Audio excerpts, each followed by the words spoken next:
वृत्ति प्रभाकर ग्रंथ में पेज नंबर 302 और 302 पेज के ऊपर 63 नंबर का शीर्षक है। तो सामान्य लक्षणादि अलौकिक संबंध को प्रत्यक्ष ज्ञान हेतुता का असंभव करके भ्रम ज्ञान की इंद्रिय अजन्यता। ठीक है, तो सामान्य लक्षणादि जो अलौकिक संबंध है, 3 प्रकार के अलौकिक संबंध बताए थे, सामान्य लक्षणा, ज्ञान लक्षणा और योगज धर्म लक्षण संबंध। तो ये 3 संबंध जो है अलौकिक है कि नहीं, सामान्य लक्षणादि अलौकिक जो संबंध है वे प्रत्यक्ष ज्ञान के लिए कारण नहीं हो सकते हैं। इस बात को सिद्धांतीय बोल रहे हैं, जबकि नैयायिकों ने प्रत्यक्ष के लिए कारण माने हैं उन 3 संबंधों को। ठीक, तो प्रत्यक्ष ज्ञान हेतुता का असंभव करके भ्रम ज्ञान की इंद्रिय जन्यता, और भ्रम ज्ञान इंद्रिय से जन्य नहीं है, इस बात को भी बताना है। ठीक, चलिए, ऊपर कहे हुए अनंत निरर्थक प्रलाप नैयायिक विवेक के अभाव से करे है। ठीक है ना, ऊपर जो अभी तक चर्चा हुई है तो नैयायिकों ने बहुत बात बताई, किंतु वो सब उनका प्रलाप है, बड़बड़ है कि नहीं। वो कैसे पुनः निरर्थक, उसमें कोई तत्व सार नहीं है, और 1-2 नहीं, ऐसे अनंत उसने क्या किया है, प्रलाप किया है। किसने? नैयायिक ने। ऊपर कहे हुए अनंत निरर्थक प्रलाप नैयायिक विवेक के अभाव थे, उसको विवेक ज्ञान नहीं है, इसलिए उन्होंने क्या किया, अनंत प्रलाप किया, निरर्थक विवेक के अभाव थे करे हैं। काहे थे? जो सामान्य लक्षणादिक संबंध प्रत्यक्ष ज्ञान के हेतु कहे। ठीक है ना, सामान्य लक्षणादिक, सामान्य लक्षण, ज्ञान लक्षण वगैरह ज्ञान के लिए क्या माना है, हेतु, कारण। जो सामान्य लक्षणादिक संबंध ज्ञान के संबंध प्रत्यक्ष ज्ञान के हेतु कहे, सो सकल के अनुभव से विरुद्ध है, किसी के अनुभव में वो आते नहीं है। जाकू कैसे स्पष्ट कर रहे हैं, जाकू एक घट का नेत्रजन्य ज्ञान होवे, ताकू पूछे, कोई व्यक्ति है, उसके सामने घट रखा है और उसको सामने रखे हुए घट का प्रत्यक्ष हो गया, अयम घट। फिर उसको यदि और दूसरा कोई व्यक्ति पूछता है, क्या तुमको कितने घट का ज्ञान हुआ, तो वो क्या कहेगा, अरे मेरे सामने यदि 1 घट रखा है तो मुझे कितने घट का ज्ञान होगा, 1 घट का ही होगा। ये कैसा प्रश्न कर रहा है तू कि कितने घट का ज्ञान हुआ। अब देखिए, यदि नैयायिक के कहने के अनुसार अलौकिक संबंध से सभी घटों का ज्ञान हो जाता है, तब उस व्यक्ति ने कहना चाहिए था क्या, कि मुझे सामने रखा हुआ जो घट है उसका लौकिक संबंध से ज्ञान हुआ और दुनिया के सभी घटों का ज्ञान मुझे अलौकिक संबंध से हुआ, ऐसा कहना चाहिए, उत्तर देना चाहिए। कोई कहता है कि ऐसा नहीं, अतः अनुभव में नहीं आता है कौन, अलौकिक संबंध वगैरह। देखिए, जाकू 1 घट का नेत्रजन्य ज्ञान होवे, ताकू पूछे कितने घटन का चाक्षु साक्षात्कार तेरे को हुआ, तब प्रश्नकर्ता को दृष्टा देखने वाला यह कहे है, क्या मेरे नेत्र के अभिमुख, अभिमुख मतलब सामने 1 घट है, कितने घटन का साक्षात्कार हुआ, यह तेरा प्रश्न अविवेक से है, विवेक पूर्वक नहीं। इस रीति से घट का दृष्टा प्रश्न का उपालंब करे, लग गया। इस प्रकार घट को देखने वाला व्यक्ति प्रश्न का क्या करता है, उपालंब। उपालंब मतलब उपहास, उपेक्षा, ठीक है ना, तिरस्कार। इस रीति से घट का दृष्टा प्रश्न का उपालंब करे। हो गया आगे।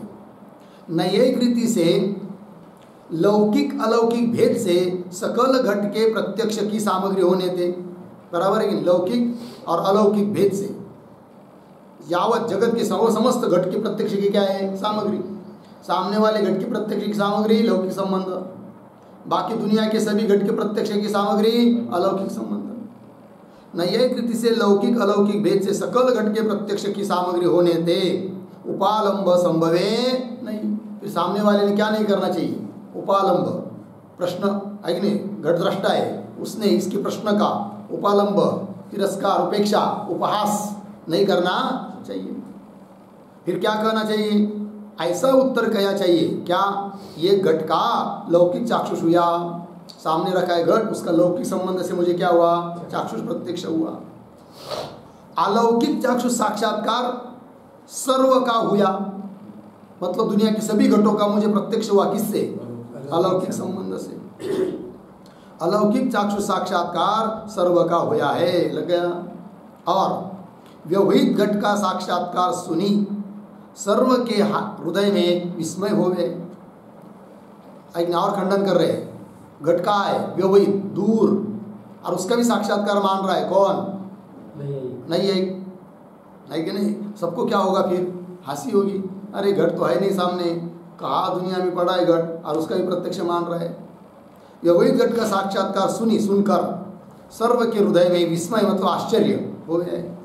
या ते सामान्य लक्षण संबंध से साक्षात्कार सर्वलोक विरुद्ध है, बराबर। इसलिए सामान्य लक्षण संबंध से साक्षात्कार सभी घट का होता है, ऐसा कहना सभी लोगों से और शास्त्र से क्या है? विरुद्ध बात है। सामान्य लक्षण संबंध से साक्षात्कार सर्वलोक विरुद्ध है और सर्वतंत्र विरुद्ध है।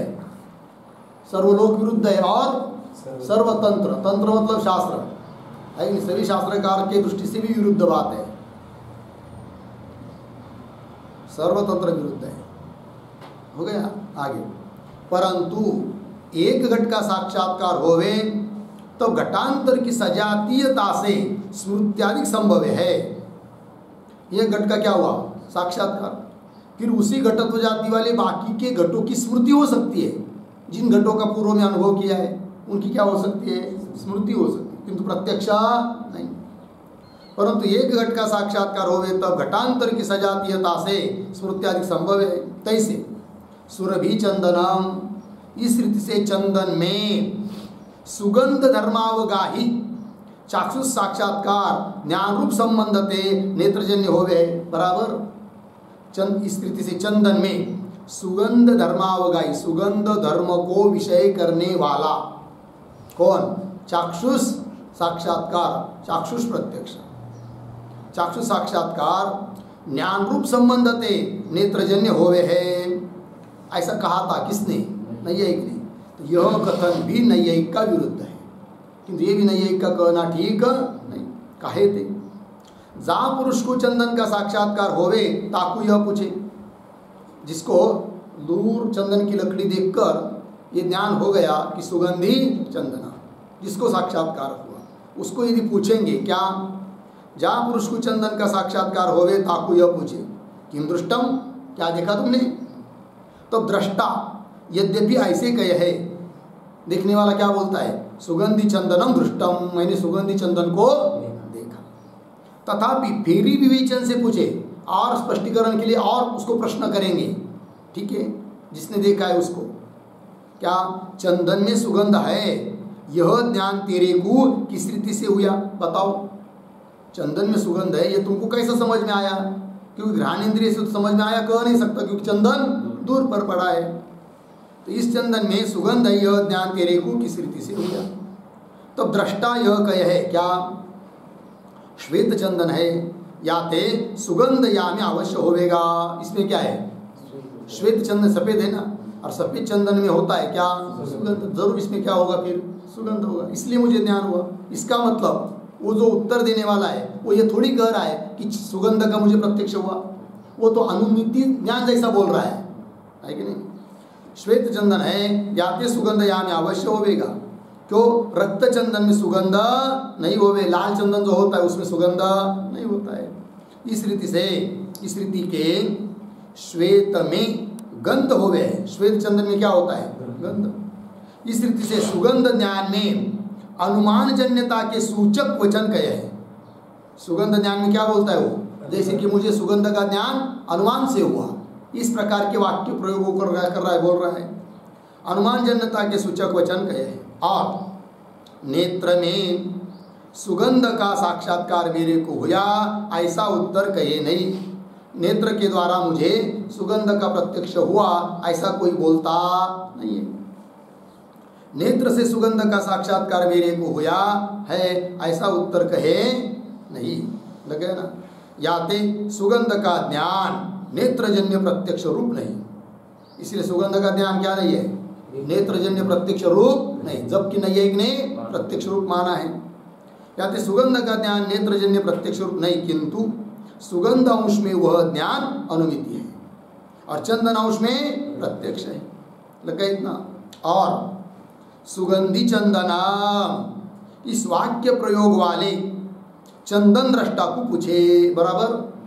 सुगंधि चंदनम ऐसा वाक्य प्रयोग जिसने किया है, ऐसा जो चंदन को देखने वाला व्यक्ति, उसको यदि पूछेंगे सुगंधि चंदनम, इस वाक्य प्रयोग वाले चंदन दृष्टा को पूछे क्या या चंदन में अल्पगंध है अथवा उत्कट गंध है? बताओ, ये चंदन में गंध है वह थोड़ा है या ज्यादा है, उत्कट है? तब ऐसा उत्तर कहे क्या? नेत्र से श्वेत चंदन प्रतीति होवे है। बराबर? नेत्र से मुझे क्या दिखाई दे रहा है? श्वेत चंदन। नेत्र से श्वेत चंदन प्रतीति होवे है, या ते गंध सामान्य की अनुमिति होवे, इसलिए मुझे सामान्य गंध होगा, ये क्या हो रहा है? मुझे अनुमिति ज्ञान। गंध का प्रत्यक्ष होवे तो गंध के उत्कर्ष अपकर्ष का ज्ञान होवे। यदि मुझे गंध का प्रत्यक्ष होता तब मुझे ये भी बात समझ में आती कि गंध में अधिकता है या न्यूनता है, उत्कर्षता है अपकर्षता है, समझ में आती, किंतु प्रत्यक्ष तो हो नहीं रहा है। गंध का प्रत्यक्ष होवे तो गंध के उत्कर्ष अपकर्ष का ज्ञान होवे, याते गंध के उत्कर्ष अपकर्ष तो नासिका से आघ्रात करे तब ज्ञान होवे है। गंध में उत्कर्षता या अपकर्षता है, न्यूनता है अधिकता है, ये बात कब समझ में आती है? जब नासिका से क्या करे? आघ्रात, मतलब उसका गंध नासिका से प्रत्यक्ष होगा, तब आघ्रात करे, हुंगने है कि नहीं, आघ्रात करे तब ज्ञान होवे। नेत्र से तो श्वेत चंदन का ज्ञान होवे। नेत्र से केवल क्या होता है? श्वेत चंदन ऐसा ज्ञान होता है। तासे गंध सामान्य का ज्ञान होवे। लगे ना? नेत्र से तो श्वेत चंदन का ज्ञान होवे है। बराबर? तासे गंध सामान्य का ज्ञान होवे है, ऐसा उत्तर कहने से भी सुगंध के ज्ञान की अनुमिति होवे है, प्रत्यक्ष होवे नहीं। मुझे गंध सामान्य का ज्ञान हो रहा है, ऐसा वो बोल रहा है ना, और श्वेत चंदन का मुझे प्रत्यक्ष ज्ञान हो रहा है, इसका मतलब वो ज्ञान कैसा हो रहा है? अनुमिति। ऐसा उत्तर कहने से भी सुगंध के ज्ञान की अनुमिति होवे, प्रत्यक्ष होवे नहीं। आगे, जा इंद्रिय से रूप रस गंध स्पर्श शब्द का ज्ञान होवे। बराबर? जिस इंद्रिय से, जैसे चक्षु से रूप का, रसन इंद्रिय से रस का, घ्राण से गंध का, ऐसा जा इंद्रिय से रूप रस गंध स्पर्श शब्द का ज्ञान होवे, ता इंद्रिय से रूपादिकन के उत्कर्ष अपकर्ष का ज्ञान होवे। लगा इतना? जो नेत्र इंद्रिय से गंध का ज्ञान होवे तो गंध के उत्कर्ष अपकर्ष का ज्ञान हुआ चाहिए। जो मतलब यदि नेत्र इंद्रिय से क्या गंध का ज्ञान होवे तो गंध के उत्कर्ष और अपकर्ष का ज्ञान होना चाहिए। होता है क्या? नहीं। याते चंदन में सुगंध का ज्ञान अनुमिति रूप है, प्रत्यक्ष नहीं। अनुमिति ज्ञान से तो उत्कर्ष अपकर्ष की अप्रतीति अनुभव सिद्ध है, और अनुमिति ज्ञान से क्या जिसका अनुमिति ज्ञान होता है उसके उत्कर्ष अपकर्ष समझ में आते नहीं है। पर्वत पर वन्य की अनुमिति हुई, फिर पूछेंगे वन्य कितना है बताओ, इतना है कितना है कितना है, बता सकेंगे क्या? नहीं, क्योंकि अनुमिति का विषय है। अनुमिति ज्ञान से तो उत्कर्ष अपकर्ष की अप्रतीति अनुभव सिद्ध है। वही दे रहे, धूम से वन्य का ज्ञान होवे तहा वन्य के अल्पत्व महत्व का ज्ञान होवे नहीं। वन्य छोटा है, बड़ा है, ज्यादा है, कम है, ये ज्ञान होता है क्या? नहीं। और जो नहीं है कैसे कहे क्या? लौकिक संबंध जन्य प्रत्यक्ष से विषय के उत्कर्ष अपकर्ष भाषे है। कदाचित नहीं है बोलेगा लौकिक संबंध से जहाँ ज्ञान होता है वहाँ पर तो उत्कर्ष अपकर्ष का ज्ञान होता है, किंतु अलौकिक संबंध से जहाँ प्रत्यक्ष होता है वहाँ उत्कर्ष अपकर्ष का ज्ञान नहीं होता है, ऐसा कदाचित बोलेगा। कौन? नहीं है। लौकिक संबंध जन्य प्रत्यक्ष से विषय के उत्कर्ष अपकर्ष भाषे है। अलौकिक से विषय का सामान्य धर्म भाष्य है, विशेष धर्म भाष्य नहीं, सो भी असंगत है। किंतु यह भी नहीं है का कहना कैसा है, असंगत है। काहे थे, सामान्य धर्म से तो परोक्ष ज्ञान से भी विषय का प्रकाश संभव है। बराबर पंक्ति देखिए, काहे थे, थोड़ा सा है, काहे थे, 2-3 शब्द छोड़कर, विषय का प्रकाश, फिर शुरू में सामान्य धर्म से तो परोक्ष ज्ञान से भी हो संभव है। आगे लग गया, विषय का प्रकाश सामान्य धर्म से, मतलब विषय का ज्ञान हो रहा है किंतु कैसा, सामान्य धर्म से ज्ञान हो रहा है, वो तो परोक्ष ज्ञान में भी होता है कि नहीं, उसके लिए अपरोक्ष की जरूरत नहीं। विषय का प्रकाश सामान्य धर्म से तो परोक्ष ज्ञान से भी संभव है। लग गया, अप्रसिद्ध संबंध से अप्रसिद्ध प्रत्यक्ष कल्पना निष्प्रयोजन है। संबंध भी अप्रसिद्ध है कि नहीं, अप्रसिद्ध संबंध से और अप्रसिद्ध प्रत्यक्ष कल्पना, ये सब क्या है, निष्प्रयोजन, कोई फल देने वाला नहीं है। और विशेष रूप से सुगंध का प्रकाश होवे नहीं, और विशेष रूप से सुगंध का ज्ञान तो हो ही नहीं रहा है। यदि विशेष रूप से ज्ञान होता तो समझ में आता, फिर उस गंध में उत्कर्ष है अपकर्ष है कुछ समझ में आता ना, नहीं आ रहा है। विशेष रूप से सुगंध का प्रकाश होवे नहीं, सामान्य रूप से सुगंध का प्रकाश है। ऐसा सुगंध का ज्ञान नेत्र से होवे है, इस नैयायिक वचन से यह सिद्ध होवे है। क्या ऐसा सुगंध का ज्ञान नेत्र से होता है, कौन कहता है, नहीं है। तो इस नैयायिक वचन ते यह सिद्ध होवे है, क्या, नेत्र से श्वेत चंदन का साक्षात्कार होते ही सुगंध का सामान्य ज्ञान अनुमिति रूप होवे, यह अर्थ निकल आता है। श्वेत लकड़ी का ज्ञान केवल चक्षु से होता है और सुगंध का ज्ञान तो अनुमिति रूप है। नेत्र से श्वेत चंदन का साक्षात्कार होते ही सुगंध का सामान्य ज्ञान अनुमिति रूप होवे है। लग गया ना। तो अनुमिति का प्रयोजक, अनुमिति को कराने वाला चंदन की श्वेतता ज्ञान द्वारा नेत्र है। नेत्र से श्वेतता ज्ञान होता है, फिर श्वेतता ज्ञान होने से अनुमिति होती है। तो अनुमिति ज्ञान का प्रयोजक कौन, श्वेतता ज्ञान के द्वारा नेत्र। तो अनुमिति का प्रयोजक चंदन, प्रयोजक कराने वाला चंदन की श्वेतता ज्ञान द्वारा नेत्र है। इस रीति से सुगंध का ज्ञान नेत्रजन्य नहीं, अनुमिति है।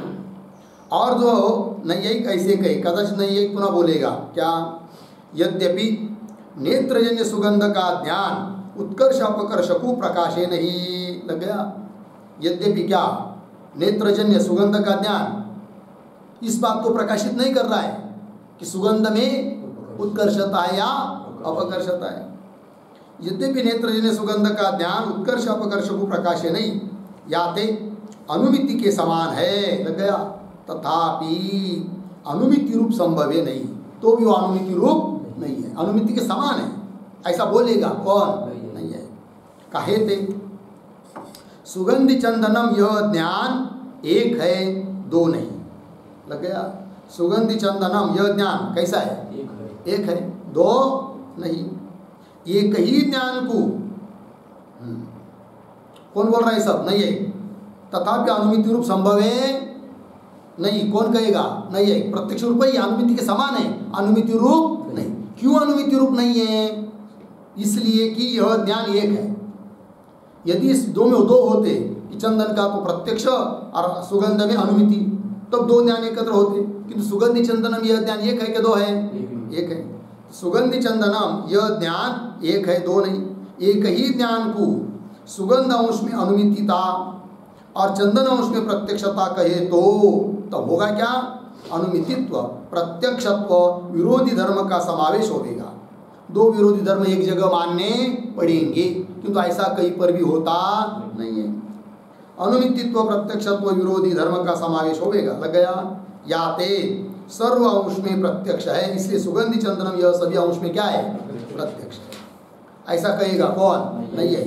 आगे कह रहे सिद्धांती, यह कथन भी संभव है नहीं, किंतु नहीं है का यह कहना भी ठीक नहीं है।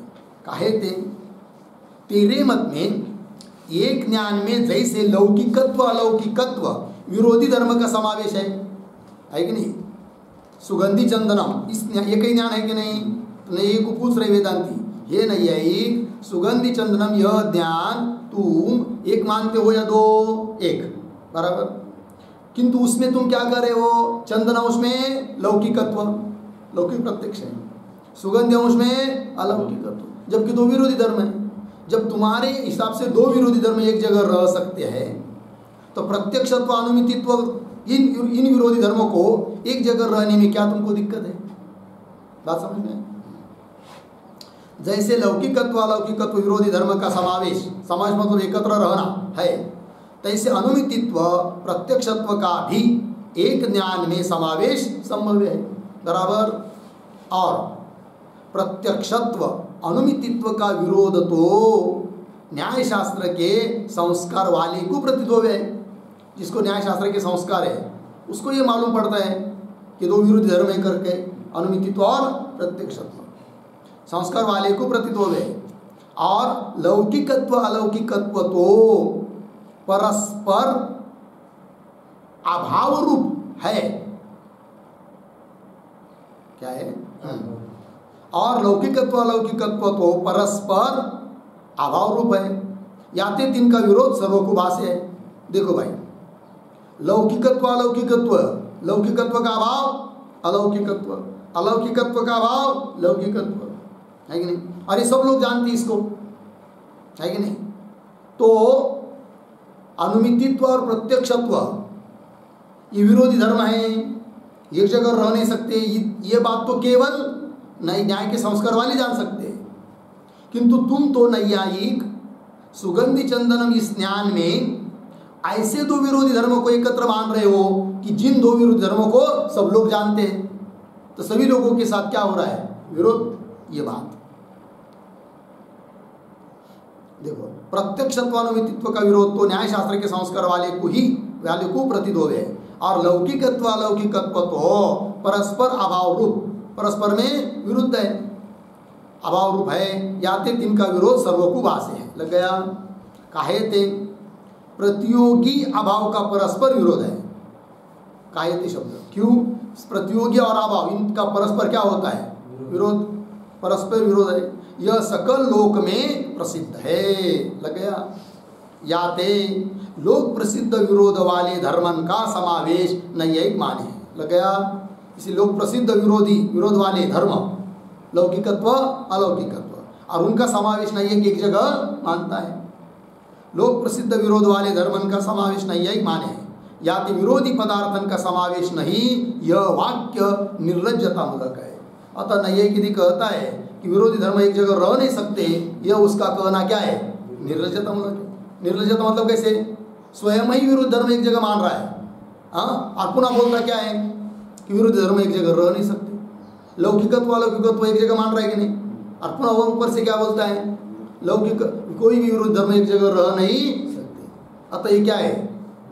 निर्लज्ज है वो ऐसा कहने वाला, क्योंकि स्वयं ऐसा मानकर वैसा कहना, ये क्या है? सब निर्लज्ज है।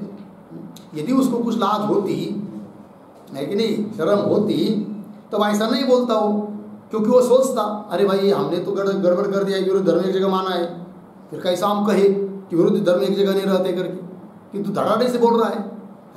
बहुत लोग होते हैं ऐसे, ऐसा व्याख्यान करेंगे कि उनका व्याख्यान सुनकर ऐसा लगता है कि बाप रे बाप कितना तत्वनिष्ठ आदमी है कि नहीं, किंतु जब उसका व्याख्यान समाप्त हो जाएगा तो विरोधी बातें सब करता रहता है। जैसे उदाहरण, कोई व्याख्यान में सुना रहा है क्या, बैंगन खाना नहीं, लहसुन खाना नहीं, प्याज खाना नहीं, ये ऐसा होता है, उस खाने से वैसा होता है, ऐसे ही प्रमाण दे रहा है, ऐसे ही युक्ति से बता रहा है।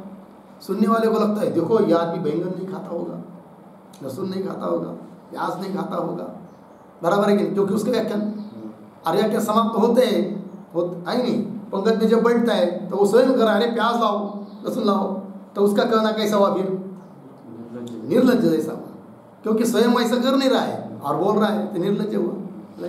इस प्रकार की बात आगे चलिए। और वेदांत मत में तो अंतकरण की वृत्ति रूप ज्ञान सांश होने थे। वेदांत मत में ज्ञान स्वरूपभूत ज्ञान नहीं लेना, ब्रह्म ज्ञान, ज्ञान रूप ब्रह्म नहीं, वृत्ति रूप ज्ञान, और वो सावयव वृत्ति, अतः अंश भेद से उसमें क्या हो सकता है, भेद। वेदांत मत में तो अंतकरण की वृत्ति रूप ज्ञान सांश होने थे, एक वृत्ति में अंश भेद थे, विरोधी धर्मन का समावेश संभव है। एक ही वृत्ति रूप ज्ञान में विरोधी है कि नहीं, अंश भेद से विरोधी धर्म का एकत्र रह सकते हैं, एक ही वृत्ति ज्ञान में अंश भेद से। न्याय मत में ज्ञान जन्य तो है, मतलब ज्ञान उत्पन्न होता है उनके यहाँ ज्ञान रूप गुण। न्याय मत में ज्ञान अर्धविराम, मतलब थोड़ा सा अलग कर रहे हैं उन शब्दों को। जन्यता है ना, तो है, परंतु द्रव्य नहीं है। क्या ज्ञान क्या है, गुण है, द्रव्य नहीं है। और द्रव्य में अंश हो सकते हैं, पार्ट, गुण में नहीं। हाँ, परंतु द्रव्य नहीं, या तो सांश नहीं, ज्ञान क्या नहीं है, अंश वाला नहीं है। निरंश ज्ञान में विरोधी धर्मन का समावेश बाधित है। ज्ञान कैसा है, निरंश, अंश रहित, और उसमें विरोधी धर्म मानना, ये क्या है, बाधित। निरंश ज्ञान में विरोधी धर्मन का समावेश बाधित है, लग गया। या ते सुगंधि चंदनम, यह ज्ञान सुगंध अंश में अनुमिति है और चंदन अंश में प्रत्यक्ष है वेदांति के अनुसार। अथवा ज्ञान का उपादान अंतकरण सांश है। ज्ञान का उपादान कारण, वृत्ति रूप ज्ञान का उपादान कारण कौन है, अंतकरण। वो कैसा है, अंश वाला है, सांश है। याते अंतकरण के परिणाम दो ज्ञान है, एक सुगंधी और एक प्रत्यक्ष, मतलब हाँ, याते अंतकरण के परिणाम दो ज्ञान है, एक सुगंधी यह ज्ञान अनुमिति रूप है, और चंदनम यह ज्ञान प्रत्यक्ष रूप है। तो हो गया कि नहीं, दो अंतकरण के परिणाम दो ज्ञान है, मिल गया ना। एक सुगंधी यह ज्ञान अनुमिति रूप है, चंदनम यह ज्ञान प्रत्यक्ष है। दोनों परिणाम एक काल में होवे है, सुगंधी और चंदन रूप। या तिनका द्वित्व का दिव्य भाषे ने कि दो है करके। इस रीति से सुरभि चंदनम यह ज्ञान सुगंध अंश में चाक्षुष नहीं है। कौन है, सुगंध अंश में चाक्षुष माना है ना, तो वेदांति कहते वह ज्ञान चाक्षुष नहीं, अनुमिति रूप है। और यह ज्ञान को किसी रीति से अलौकिक संबंध जन्यता कहे भी, जबरदस्ती से तोड़ मोड़ करके अलौकिक संबंध से ही उत्पन्न होता है सुगंधित ज्ञान, ऐसा कहे तो भी, कहे भी, तथापि इदम रजतम इत्यादि भ्रम तो उक्त रीति से संभव है नहीं। इदम रजतम है कि नहीं, इसमें तो तथापि इदम रजतम इत्यादि भ्रम तो उक्त रीति से संभव है नहीं। काहे थे, शुक्ति से नेत्र का संबंध और रजतत्व स्मृति को इदम रजतम या ज्ञान की कारणता माने, ताकू यह पूछे है, लग गया ना। इदम रजतम, इस ज्ञान में भी नैयिक ने क्या कहा था, इदम अंश में प्रत्यक्ष है और रजत अंश में अलौकिक प्रत्यक्ष है, ऐसा बोला था कौन, नैयिक। तो उसको पूछ रहे हैं इदम रजतम इत्यादि भ्रम तो उत्तरति से संभव है नहीं। काहे थे, शुक्ति से नेत्र का संबंध और रजतत्व स्मृति को बराबर, रजतत्व की क्या स्मृति, स्मृति ज्ञान है, तो ज्ञान रूप संबंध। तो रजतत्व स्मृति को इदम रजतम या ज्ञान की कारणता माने, मतलब इदम रजतम इस ज्ञान का कारण दो, नेत्र का संबंध एक, और रजतत्व की स्मृति दो कारणों से ज्ञान उत्पन्न होता है, ऐसा बोला था कौन, नहीं है। इदम रजतम या ज्ञान की कारणता माने, ताकू यह पूछे क्या, शुक्ति से नेत्र का संबंध होय के शुक्ति रजत साधारण धर्म चाक चिक्य विशिष्ट शुक्ति का इदम रूप सामान्य ज्ञान होय के रजत की स्मृति होवे है, तिस्ते उत्तर भ्रम होवे है। पहला विकल्प क्या क्या देखिए, शुक्ति से, शुक्ति के साथ नेत्र का संबंध पहले अक्षर में होय के, फिर शुक्ति रजत, उन दोनों का तो साधारण धर्म कौन, चाक का ज्ञान, चकाट। शुक्ति रजत साधारण धर्म चाक चिक्य विशिष्ट शुक्ति का इदम रूप सामान्य ज्ञान बराबर, नेत्र का संबंध पहला अक्षर, चाकचक्य विशिष्ट शुक्ति का इदम रूप से सामान्य ज्ञान, दूसरा अक्षर सामान्य ज्ञान होय के, फिर उसके बाद रजत की स्मृति, तीसरा अक्षर, तीसरे उत्तर उसके बाद में क्या भ्रम होवे, ये रजत है करके, ये प्रक्रिया है क्या, पहला विकल्प। अथवा दूसरा, शुक्ति के सामान्य ज्ञान के पूर्व ही, शुक्ति का क्या हुआ, सामान्य ज्ञान हुआ है कि नहीं, उसके पहले ही शुक्ति के सामान्य ज्ञान के पूर्व ही शुक्ति से नेत्र का संबंध होवे, है कि नहीं, शुक्ति के साथ नेत्र का संबंध होवे, इसी काल में, संबंध के काल में, ज्ञान नहीं हुआ भी, शुक्ति का संबंध ही हो रहा है उसी काल में, रजतत्व विशिष्ट रजत की स्मृति होय के, रजतत्व विशिष्ट रजत की क्या हुई स्मृति, शुक्ति का सामान्य, चाकचक्य विशिष्ट शुक्ति का सामान्य ज्ञान नहीं हुआ, शुक्ति के साथ जिस क्षण में नेत्र का संबंध हो रहा था उसी क्षण में रजतत्व की क्या हुई स्मृति, उसी काल में रजतत्व विशिष्ट रजत की स्मृति होय के इदम रजतम यह भ्रम होवे है, ये हुआ दूसरा विकल्प। जो प्रथम पक्ष कहे तो संभव है नहीं, काहे, प्रथम तो शुक्ति का सामान्य ज्ञान, पहले क्या हुआ, शुक्ति का सामान्य ज्ञान बराबर, तीसरे उत्तर रजतत्व विशिष्ट रजत की स्मृति, तीसरे उत्तर रजत भ्रम, इस रीति से तीनों ज्ञानों की धारा अनुभव से बाधित है।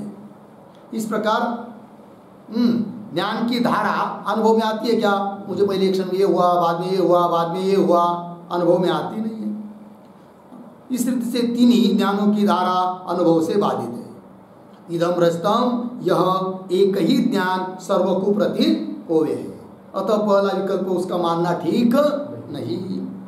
अब कदाचित दूसरा विकल्प कहेगा, वो कौन, आगे, और जो ऐसे कहे, मतलब दूसरा विकल्प कहेगा, प्रथम शुक्ति का सामान्य ज्ञान हुए बिना, शुक्ति का सामान्य ज्ञान हुआ ही नहीं, केवल शुक्ति के साथ संबंध हो रहा था, किसका, नेत्र का, उसी काल में रजतत्व विशिष्ट रजत की स्मृति और भ्रम, प्रथम शुक्ति का सामान्य ज्ञान हुए बिना शुक्ति से नेत्र के संयोग काल में रजत की स्मृति हो के, रजत की क्या होती है, स्मृति हो के इदम रस्तम यह भ्रम होवे है, दूसरा विकल्प था ना, सो भी संभव है नहीं, यह उसका दूसरा विकल्प भी संभव नहीं, काहे थी, सकल ज्ञान चेतन रूप स्वप्रकाश है, सभी ज्ञान कैसे है, चेतन रूप स्वप्रकाश है, वृत्ति रूप ज्ञान साक्षीवास्य है, बराबर, कोई ज्ञान किसी काल में अज्ञात होवे नहीं, ऐसा दुनिया में कोई भी ज्ञान नहीं है कि जो अज्ञात काल में उत्पन्न होता है, लग गया ना, कोई ज्ञान किसी काल में अज्ञात होवे नहीं, यह वार्ता आगे प्रतिपादन करेंगे। अज्ञात ज्ञान नहीं होता है, जो भी जिस सुख दुख अज्ञात उत्पन्न नहीं होते, जब भी उत्पन्न होते तब उनका ध्यान रहता ही है, यह वार्ता आगे प्रतिपादन करेंगे। याते शुक्ति से नेत्र के संयोग काल में रजत की स्मृति होवे, बराबर, तो स्मृति का प्रकाश होना चाहिए कि मुझे स्मृति हो रही है, ऐसा ज्ञान होना चाहिए, किसी को होता तो नहीं है। स्मृति में चेतन भाग तो स्वयं प्रकाश है और वृत्ति भाग साक्ष्य अधीन, वृत्ति भाग किसके अधीन है, साक्ष्य अधीन, सदा प्रकाश होवे, सदा प्रकाश होना चाहिए। या तो स्मृति का अनुभव होया चाहिए कि मुझे रजत की क्या हो रही है, स्मृति, ऐसा अनुभव होना चाहिए। और नैयायिक को शपथ पूर्वक यह पूछे, क्या शुक्ति में इदम रस्तम या भ्रमते पूर्व काल में, यह भ्रम होने के पहले रजत स्मृति का अनुभव तेरे को होवे है, मुझे रजत की स्मृति हुई, ऐसा तेरे को अनुभव होता है क्या, है कि नहीं, तब यथार्थ वक्ता होवे, सच बोलने वाला होगा यदि नहीं तो कहेगा क्या, तब यथार्थ वक्ता होवे तो स्मृति के अनुभव का अभाव ही कहे, स्मृति का मुझे क्या नहीं हो रहा है, अनुभव नहीं हो रहा है, यही बोलेगा, क्योंकि किसी को भी अनुभव होता नहीं है कि शुक्ति के साथ नेत्र का संबंध हुआ, उसी काल में रजत की स्मृति मुझे हुई, बाद में मुझे रजत का ज्ञान हुआ, बीच में स्मृति हुई, ऐसा किसी को अनुभव है क्या, नहीं। तो यथार्थ वक्ता होवे तो स्मृति के अनुभव का अभाव ही कहे। याते शुक्ति से नेत्र संयोग काल में, मिल गया ना, शुक्ति के साथ नेत्र का संयोग काल में भ्रम के पूर्व रजत की स्मृति संभव है, भ्रम होने के पहले रजत की स्मृति होती है, ऐसा ही दिन यही कहता है, वो भी उसका कहना ठीक नहीं। लग गया इतना। और जो ऐसे कहे और भी कुछ नहीं यही बोलेगा किंतु उसका विचार हम लोग कल करते हैं। ठीक है। ओम पूर्णमदः पूर्णमिदं पूर्णात् पूर्णमुदच्यते पूर्णस्य पूर्णमादाय पूर्णमेवावशिष्यते। ओम शांति शांति शांति।